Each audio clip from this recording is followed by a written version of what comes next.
Okay, this is how I tune my system with the Driverack PA2 and the X32. First thing I do is I go to monitor up at the top, and then on this tab here says oscillator.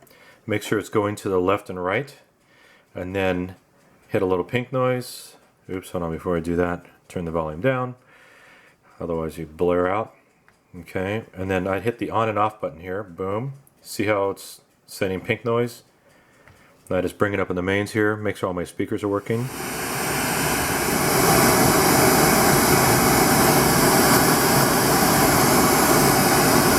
There, all the speakers are working. Now we go on to the next step. A lot of times I'll play a little bit of music through the system just to make sure that the subs are somewhat in the vicinity in the ratio of the mains. Otherwise, we'll be asked to go back and adjust that later, so it saves time.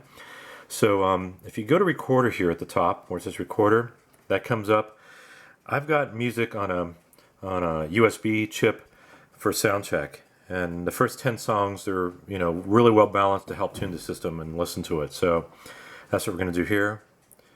So I'm going to hit play, and the USB one comes out of these two channels on the right where it says USB.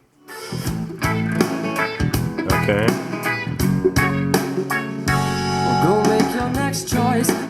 So once you know that the person's system, the subs are decently in the vicinity where they need to be, then we go to the Driverack PA2 controller here, DVX. So make sure that you're signed on to the Wi-Fi as normal. So you're going to search for devices, and then sometimes it takes a few seconds, sometimes more than a few seconds, crazy.